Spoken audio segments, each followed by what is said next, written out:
이 다음에 여러분이 기회가 생겨서 이 남태평양 부근에 좀 여행을 하는 기회가 생길지, 예를 들어 말하면 이제 내가 좀 많이 다녀본 곳은 하와이 섬이죠. 거기 많이 다녀보고, 그 다음에 이제 사이판, 괌을 여러 번 이제 다녀왔습니다.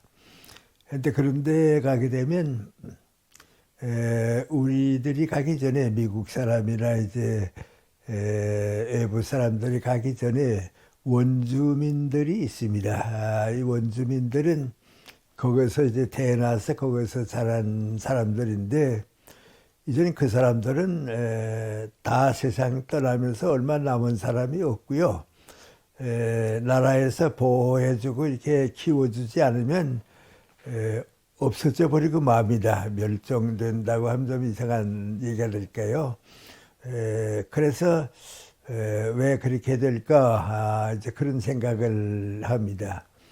하고 우리 가까운 지역에 가게 되면 이제 일본에 가게 되는데, 일본 북쪽 홋카이도에 가게 되면 아이누 원주민들이 있습니다. 근데 이 사람들의 인구 수도 자꾸 줄어들고 출생률도 없어지고, 그래서 일본 정부가 그 사람들에게 도와서 많이 키워주려고 해도 잘 되질 않습니다. 그래서 왜 같은 사람인데 남태평양의 원주민들이나 또 일본 북쪽 홋카이도에 그 아인족이 없어지는가, 그렇게 생각해 보면 꼭 같은 인생을, 꼭 같은 삶을 할아버지, 아버지, 손주, 그 다음 손주 똑같이 사니까 변화가 없습니다. 새로 태어나지를 못하고 같은 것이 연장되어 가는, 그만 그대로 끝나버리고 마는 겁니다. 그래서 우리가 얼핏 생각하게 되면 걱정 없이 아무 편안함이 없이 이제 살았으면 좋겠다, 그런 생각을 다 누구나 가지는데, 그래 그 동질 사회가 오래 계속되게 되면 성장도 못하고 발전도 못하고 희망을 잃어버리게 됩니다. 그리고 이제 또 하나, 이제 지리적이라고 할까요? 지정학적인 것을 우리가 이제 잘 느껴지는 게 있는데, 중국 대륙은 이제 큰 나라죠. 나라가, 덩치가 큰 나라고, 우리 한반도 거쳐서 일본은 섬 몇 개로 이제 이루어진 나라입니다. 그러니까 중국 대륙하고 일본하고 크기로 비교해 보게 되면 무척 차이가 있습니다. 그런데 이상하게도 그 바닷가에 떨어진 섬에 산 일본 사람들이 항상 대륙과 자기를 1대1로 대합니다. 1대1로 대하니까 작지만은 큰 사람하고 1대1로 대하니까 나도 크게 느껴지게 됩니다. 자기 위치가 소중해지니까요. 그래서 작은 섬나라지만은 언제나 큰 중국과 비교해서 뒤떨어지지 않는 그 역사를 만듭니다. 이제 서양에 가게 되면 또 영국이 그랬습니다. 영국이 바닷가의 작은 나라인데 큰 대륙을 항상 1대1로 대하니까 큰 나라와 내가 경쟁하고 1대1로 이제 상대적으로 살게 되니까 자연히 문화도 올라가고 그 강한 사회를 만들게 되고 그렇습니다.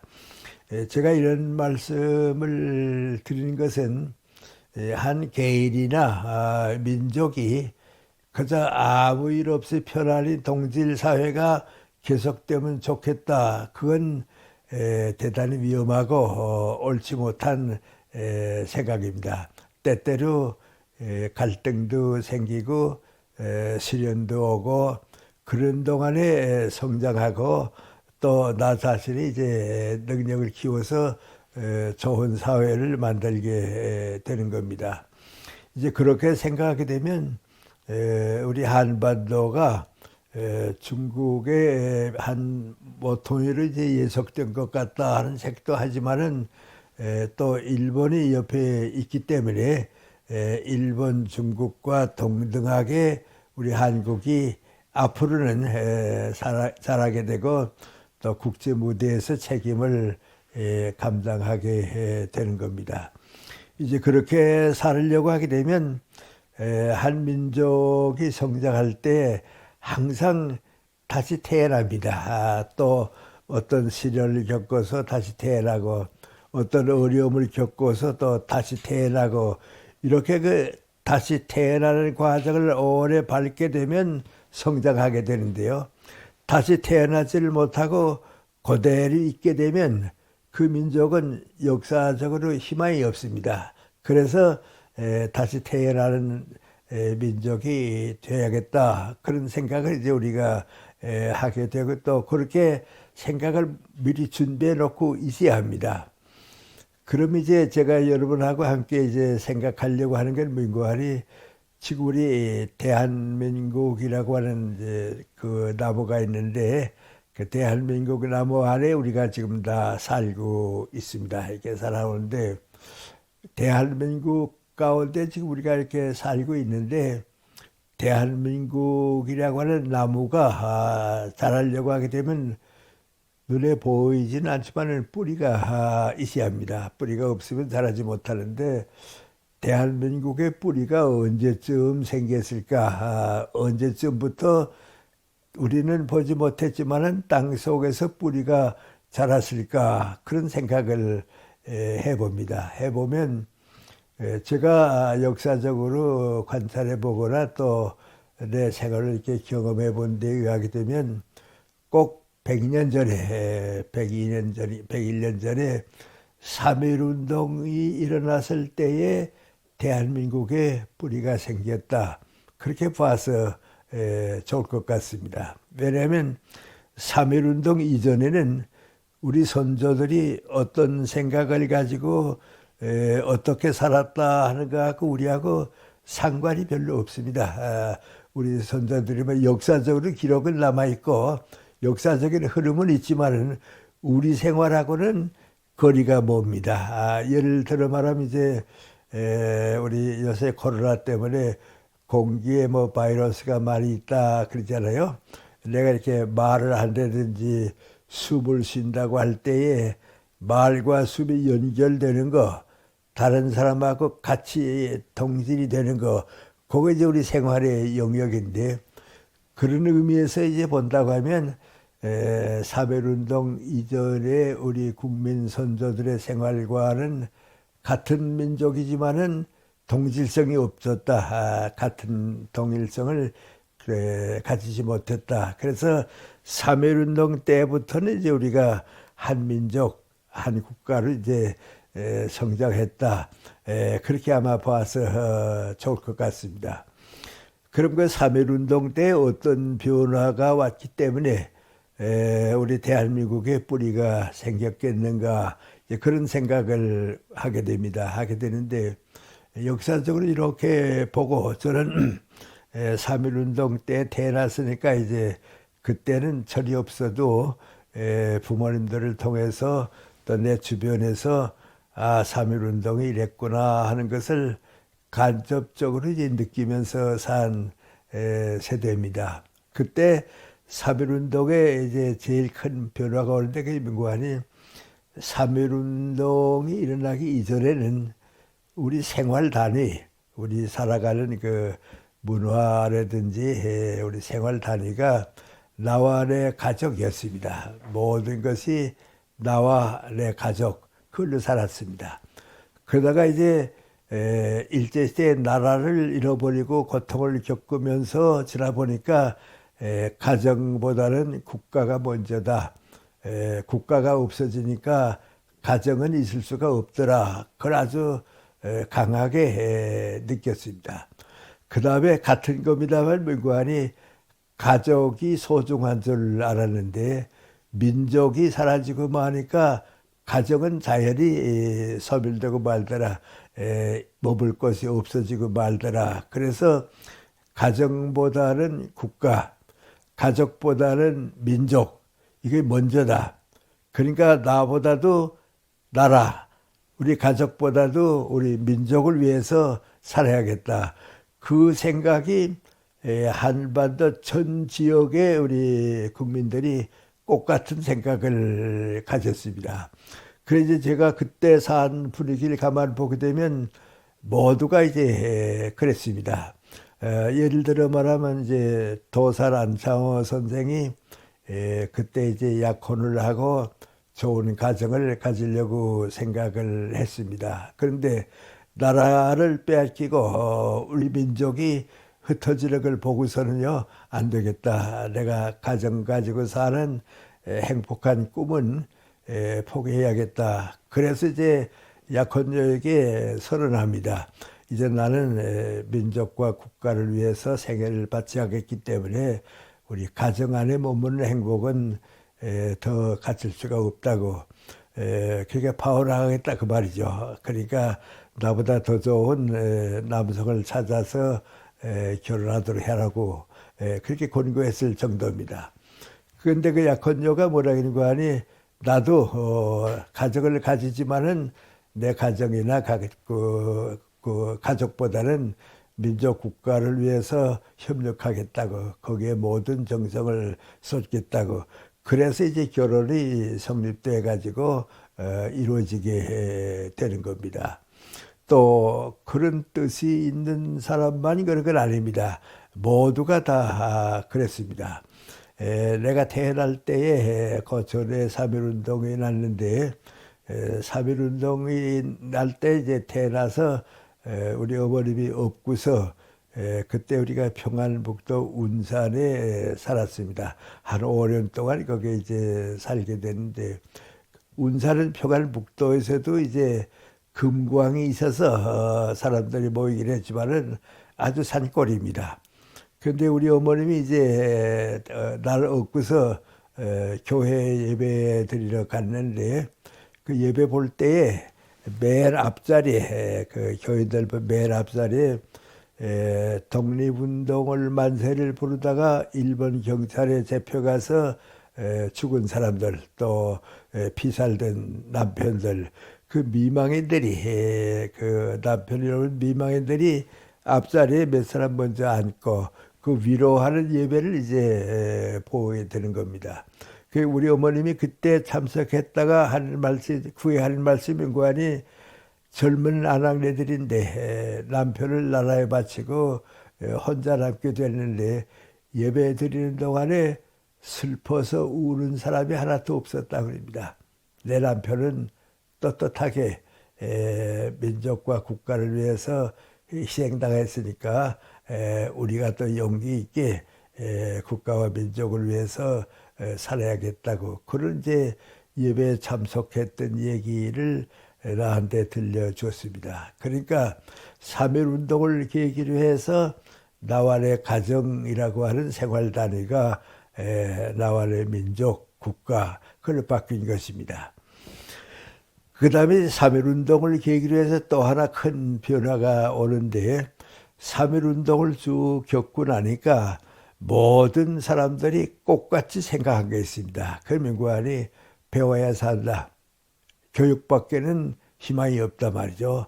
너무 배우지 못했기 때문에, 아는 것이 없기 때문에 이렇게 됐는데 이제부터는 배워야 산다. 그래서 교육에 대한 열정, 그 교육에 대한 희망, 그게 아주 팽창했던 때입니다. 어느 정도 팽창했는가, 나는 그때 고향을 떠나서 평양 부근의 시골에 와서 살았는데 교회들이 많이 있습니다.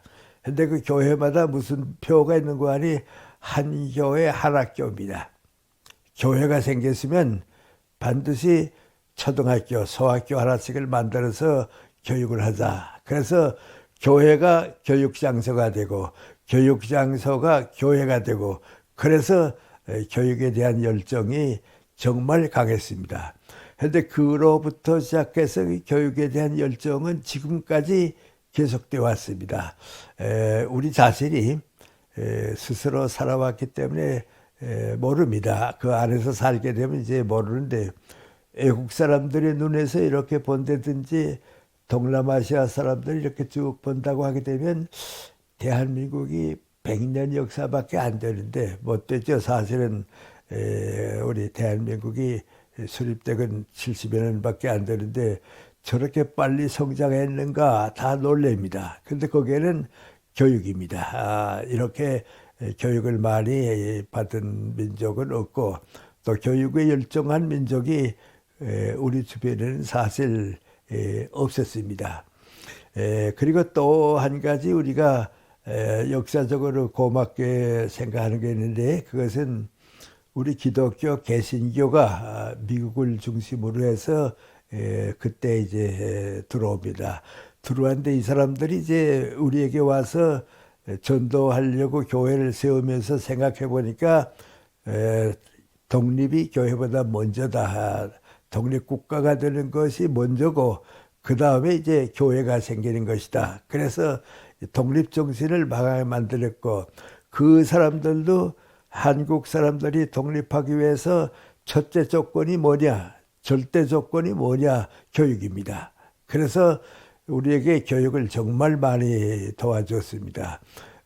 우리는 옛날 그 당시 살지 않은 분이 대부분이기 때문에 기억을 잘 안 하실 겁니다만은 지금 생각해 보세요. 예를 들어 말하면 우리 서울에 연희전문학교가 생겼죠.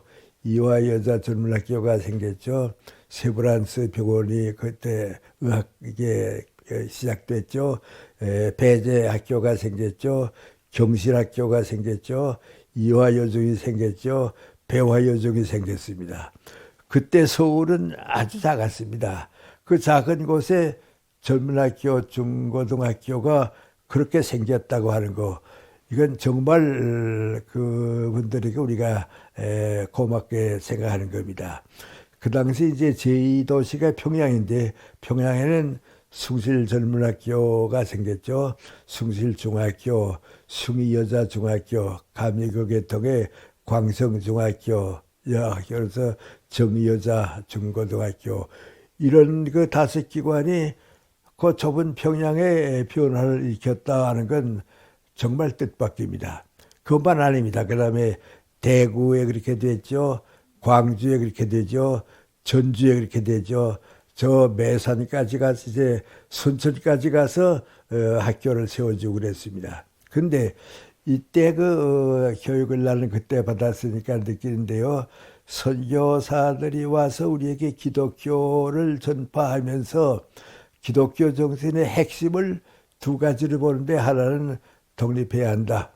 그 다음 하나는 교육을 받아야 한다. 그걸 우리에게 도와주고 더 우리가 느낀 건 미국을 통해서 세계를 보았다고 하는 겁니다. 그때는 이제 우리와 일본과 우리와 중국 이것밖에 안 봤는데 제3세계가 있다. 그리고 그 제3세계에 우리가 동참할 수 있다 하는 희망. 예를 들어 말하면 저 언덕을 넘게 되면 우리 동네보다 더 큰 동네가 있고 더 훌륭한 마을이 있을 테니까 우리도 거기에 따라가야겠다. 그런 희망을 준 겁니다.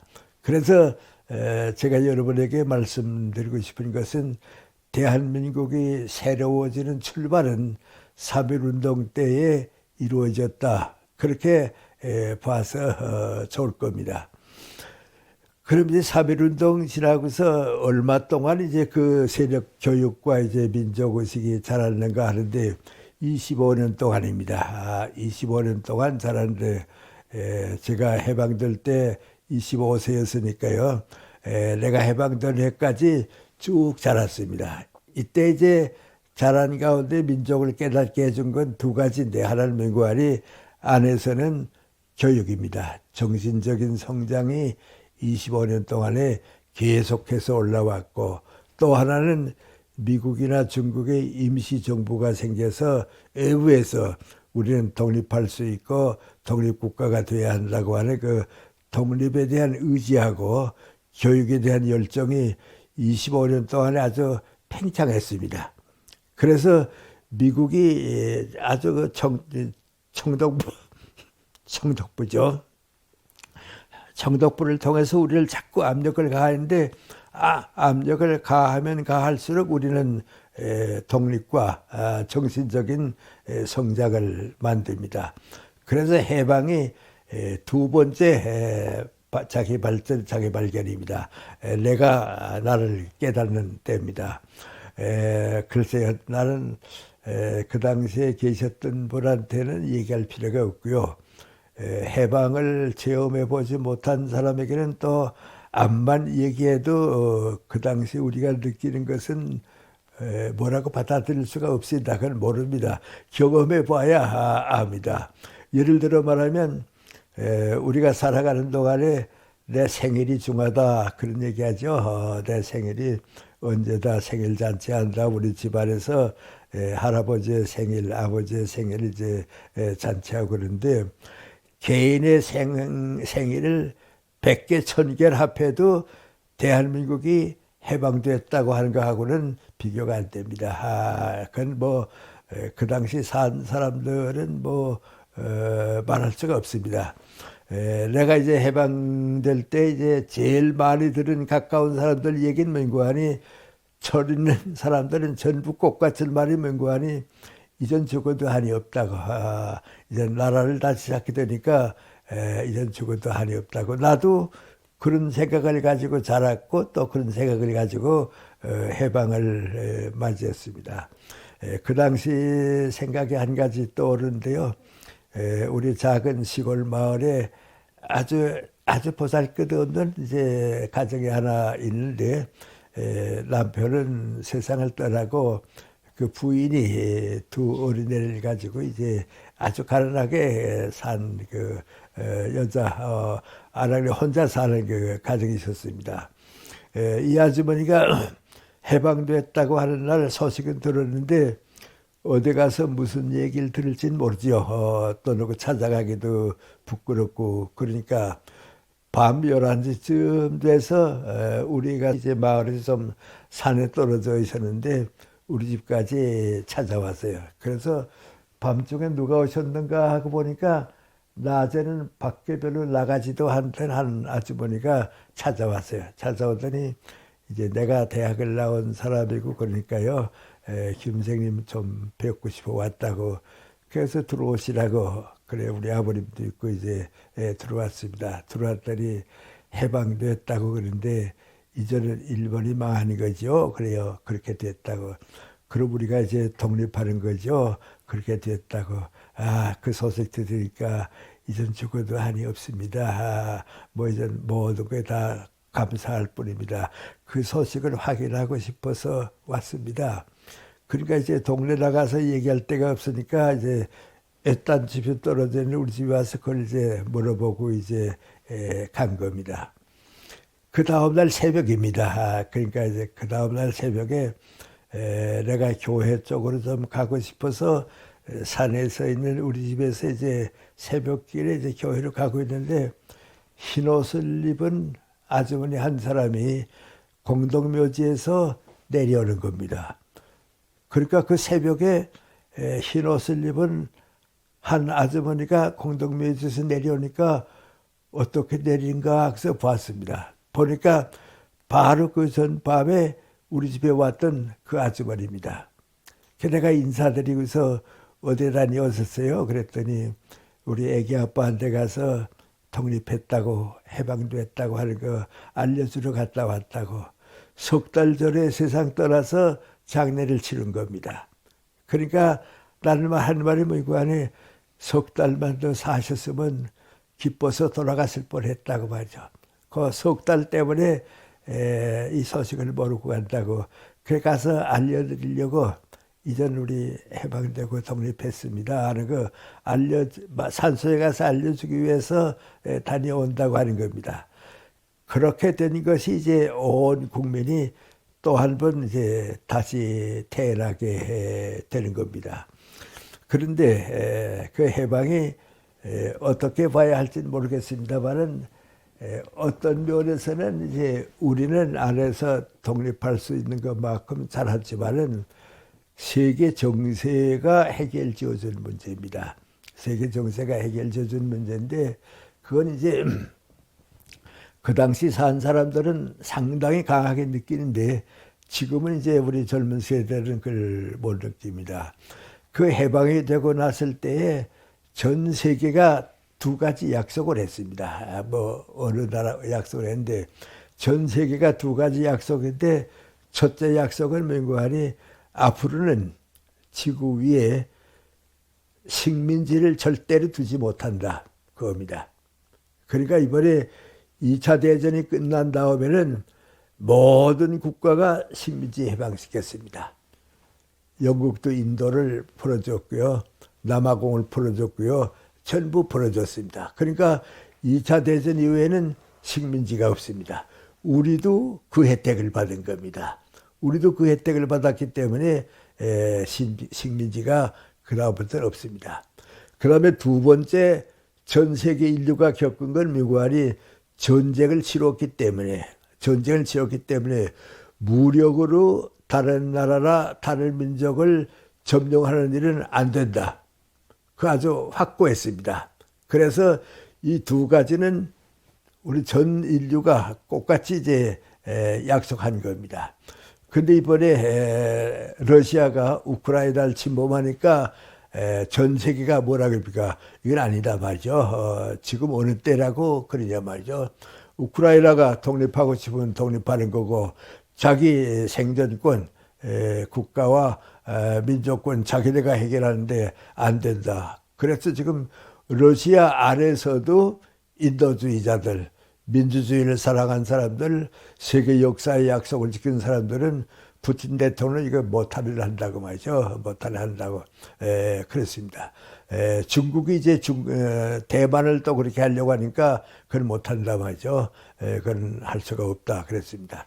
그런데도 불구하고 때가 오니까 어떤 관이 북한 김일성이 스탈린의 협력을 얻어가지고 6.25 전쟁을 일으켰습니다. 그래서 대한민국이 생기고 만 2년이 되기 전에 6.25 전쟁이 일어났기 때문에 사실 대한민국의 역사는 6.25 전쟁 이후에 시작된 겁니다. 그 이제 정부가 수립되고 2년 동안은 그래서 혼란 가운데서 보내고 있는데 그동안은 나라다운 나라 되지 못하다가 이제 6.25 전쟁부터 다시 이제 시작하는데 먼저 제가 말씀드리고 싶은 건 그 6.25 전쟁이 우리를 다시 태어나게 했습니다. 대한민국은 해방과 더불어 6.25 전쟁에서 다시 태어났습니다. 그리고 이제 대한민국 독립국가가 되고 70년은 지나는 동안에 오늘 우리가 이제 그 안에 살게 되는 겁니다. 그런데 이 짧은 역사 속에 경제나 민주주의나 사회나 모든 성장이 세계 어느 나라보다도 빨리 성장했습니다. 먼저 성장했던 나라는 전쟁에 패했지만은 성장할 수 있었죠. 그러나 우리같이 새로 태어난 나라가 70년 동안에 오늘과 같이 성장한 나라는 없습니다. 그리고 우리가 몰라서 그렇지 다 세계가 인정하고 있는 것이 역사적 사실입니다. 제가 이런 말씀을 먼저 드리는 건 민구안이 6.25 전쟁 이후에 또 우리가 다시 태어나고 다시 태어났기 때문에 오늘이 됐다고 하는 겁니다. 그런데 그 다시 태어나고 또 다시 태어나는 건 어떤 때는 정부가 주도해서 그렇지만은 제일 중요한 건 민구안이 교육받은 인구가 많으니까 우리 교육받은 국민이 다시 태어난 겁니다. 그 우리 교육받은 국민이 다시 태어나게 되니까 정부도 새로워지게 되고 또 세계 무대에 우리가 동참할 수도 있게 되고 그렇습니다. 그래서 어렵게 생각할 필요가 없고요. 우리 역사 얘기를 좀 가볍게 하는 얘기인데 그러면 대한민국이 태어나고 전쟁을 겪었는데 그 전쟁을 겪고 나서 짧은 기간 동안에 어떻게 다시 태어났는가 이제 그게 문제입니다. 어떻게 다시 태어났는가. 그런데 대한민국의 6.25 전쟁은 정말 솔직히 말해서 비참한 전쟁이었습니다. 아마 우리 5천년 역사라고 얘기하면 5천년 민족 역사 가운데 제일 큰 재앙이 우리 남북 전쟁을 가졌다고 하는 거, 우리 스스로가 스스로를 불행하게 만들었다고 하는 사태로 봐야 하는 겁니다. 요새 우리 우크라이나 때문에 이제 뉴스를 보지 않아요. 보게 되면 가족이 흩어졌다가 만나고 또 약속했던 가족들이 만나지 못하고 수천만 수백만 명이 지금 피난길에 가고 그런데 6.25 전쟁 때 우리가 그렇게 살지 않았어요. 그렇게 살았습니다. 뭐 나도 그랬습니다. 우리 어머님이 평양에 계셨고 나는 서울에 있다가 이제 부산 피난 가서 가족을 기다리게 됐는데 평양에서 부산까지 그 전쟁하는 동안에 걸어오셨습니다. 그 와서 부산에서 만났습니다. 지금 생각하면 아무것도 아닌 것 같지만은 우리 어머님이 평양에서 부산까지 걸어오셔서 아들을 만났다. 우리 가족이 합해졌다. 그 단부 우리가 겪고 오는 이제 역사의 기록입니다. 그 다음엔 이제 내가 하는 얘기가 아니고 이제 여러분의 얘기입니다. 여러분이 이제 그 다음에 이제 대한민국이 어떻게 다시 태어났는가, 새 출발을 했는가. 사람도 그렇지만은 항상 새로 태어나는 사람, 새 출발하는 사람이 역사를 이끌어가게 되고 살 의미를 이제 찾게 되고 그럽니다. 언제 어떻게 다시 태어나는가. 제일 처음 대한민국이 시련과 이제 어려움을 겪고서 새로 태어나게 된 건 4.19 혁명입니다. 그때입니다. 근데 4.19 혁명은 누구의 잘못이다, 어떤 사람에게 책임을 물어야겠다, 그거 다 우리 문제입니다. 그러나 전체적으로 생각하게 되면 좀 더 크게 생각해야 합니다. 크게 생각하면 이제 어떻게 생각하게 되는가. 모든 신생 국가들, 모든 후진 국가들이 나무가 자랄 때 이제 바람도 맞고 비도 맞고 어려움도 겪는 것과 마찬가지로 모든 신생 국가들이 겪는 과정, 그걸 극복해야 합니다. 그래야 이제 새로 태어나게 되는데 거기에는 두 가지가 있습니다. 아프리카에 있는 나라들도 지금도 그렇습니다.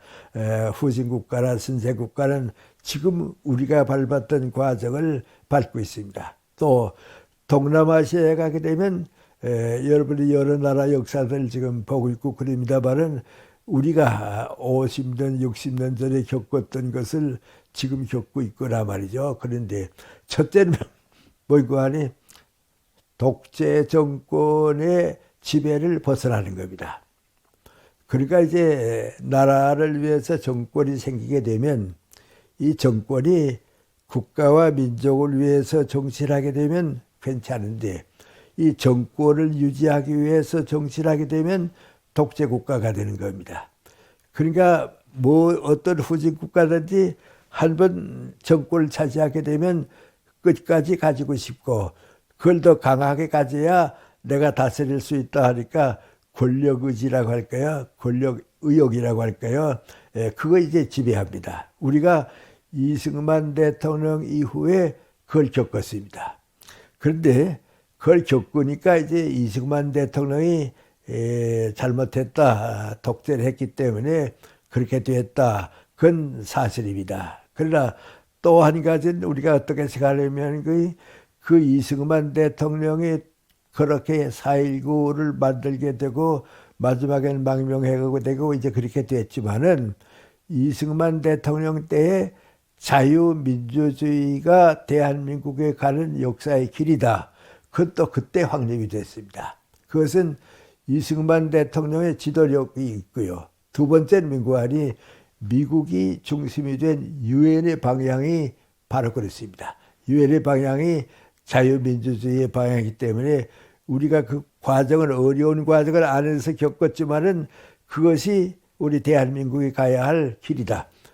그 길밖에는 올바른 길이 없다. 그것도 그때 생겼습니다. 그래서 4.19 혁명이라고 하는 걸 겪으면서 우리가 다시 태어난 겁니다. 전 조금 세대가 다르니까 그럽니다. 지금 우리 대통령들이라든지요, 또 국가의 지도자들이 중요한 일이 생깁니다. 생기면 이제 현충원에 가고 이제 그럽니다. 다 거기 가는데 저는 그 전세대를 살았기 때문에 내 마음에 한번 찾아가 보고 싶은 것이 어딘가 하게 되면 4.19 묘역을 찾아갑니다. 그리고 부산에 가게 되면 유엔 묘지를 찾아갑니다. 왜냐하면 4.19는 우리에게 어떤 교훈을 주었는가.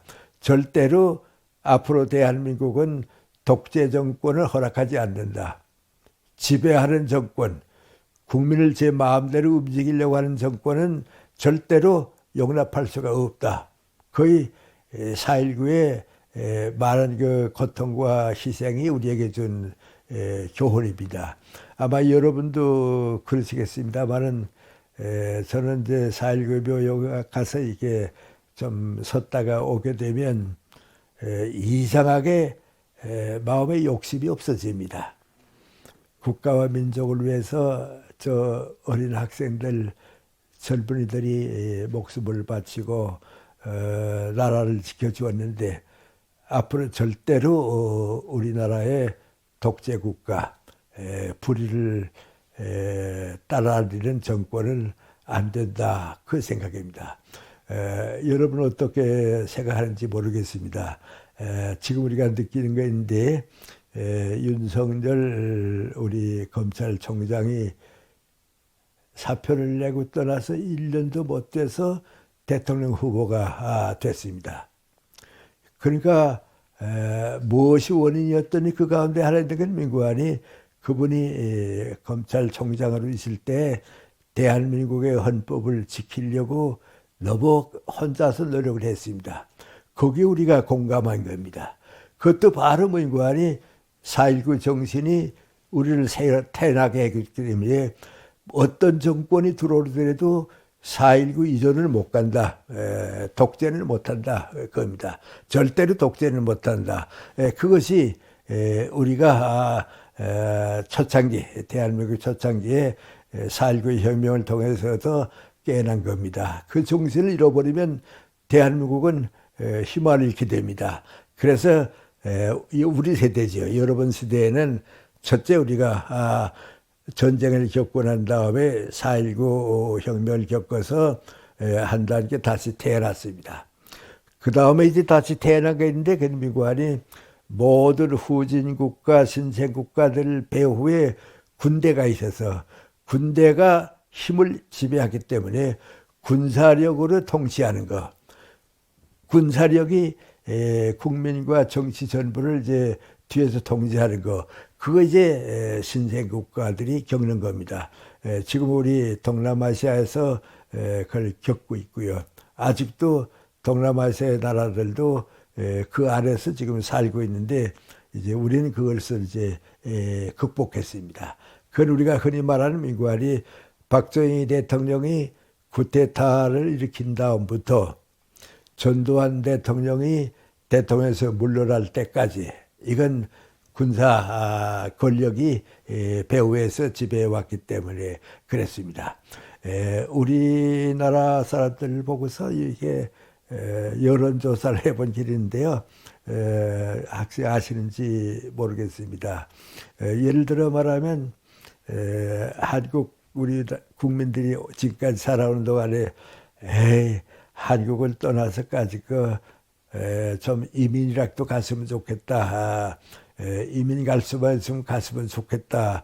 그거 두 번 있었습니다. 한 번은 언제 구하니 전두환 정권이 들어올 때 신군부 세력이 들어올 때 많이 이민 갔습니다. 대한민국은 희망이 없는 것 같다. 또 군사 독재로 들어가게 될 것 같다. 그 이민 갔습니다. 그 다음에는 언젠가 하니 노무현 대통령이 들어왔을 때 사회가 혼란스러워졌으니까 또 이민 가려고 하는 사람들이 이제 생겼습니다. 이 다음에 얘기를 위해서 내가 얘기합니다만 이상하게도 한 번은 고려대 학생들한테 물어보고요. 한 번 우리 공무원들한테 물어봤습니다. 이민을 간다고 하게 되면 제일 먼저 가고 싶은 나라가 어디냐? 어느 나라로 가고 싶으냐? 그랬는데 절대 다수가 캐나다입니다. 캐나다로 이민 갔으면 좋겠다 그랬습니다. 다음에 이제 얘기가 나오게 되겠습니다만은 캐나다는 그만큼 우리가 그리워하는 나라 가운데 하나입니다. 미국보다는 캐나다가 월등하게 많았습니다. 그런데 이 군사 독재가 이제 오랫동안 박정희 대통령 때부터 시작해서 전두환 대통령까지 긴 세월을 보내왔는데요. 이 기간은 다른 나라들은 군부가 지배하고 있는 동안은 독재가 더 굳어진 것뿐이지 민주주의가 성장을 못했습니다. 그런데 우리는 다행스럽게도 그 기간에 경제가 성장했습니다. 그리고 교육이 계속해서 성장했습니다. 그래서 우리 박정희 정권과 전두환 정권을 많이 비난하고 잘못했다고 다 얘기하다가도 두 가지 면에 있어서는 그래도 그때가 좋았다. 왜? 국민들이 깨 있었으니까. 국민들이 그걸 다 밀어내고 우리 대한민국을 지켰으니까 오히려 그 기간이 괜찮았다. 그렇게 보는 사람이 있는 것은 그건 전두환 무슨 박정희 정권 때문이 아니고 국민의 성장 능력입니다. 그럼 첫째로 이제 우리가 그 기간에 실패하지 않은 것, 군사 정권이라고 말하지만은 그 기간에 우리가 국민이 성장한 건 민관이 경제입니다. 이건 아마 세계적으로 우리가 인정받는 뜻입니다. 박정희 대통령 때 우리 경제가 부흥했는데요. 그래서 지금 박정희 대통령을 그래서 저는 이제 우리 모든 사람에서 하는 얘기입니다만은 그분이 정치를 잘했다 못했다 뭐 우리 대한민국을 병들게 했다 건설해줬다 다 다른데 하나 확실한 게 있습니다. 그것은 박정희 대통령이 사심 없이 애국심을 가지고 한 일은 다 남았습니다. 이건 어느 대통령이나 마찬가지입니다. 사심이 있는 대통령은 자기 정권을 사랑한 대통령을 남기는 게 없습니다. 암만 우리가 좀 불만스럽고 그래도 정권 욕심이 없이 국가와 민족을 위한 애국심을 가진 일은 남았습니다. 그 민관이 경제입니다. 그 경제는 우리가 애국 사람들이 놀랄 정도로 그 기간에 발전했습니다. 그리고 전두환 대통령이 이제 들어와서 박정희 대통령의 뒤를 이을 때 억건 우리가 쌓으려는 경제, 이젠 세계적으로 인정받을 만한 경제를 만들어 놨는데 저거 무너뜨리면 어떡하나 걱정했습니다. 그 무너뜨린다고 하는 건 경제계가 부패하면 그렇습니다. 관공리가 부패하면 그렇습니다.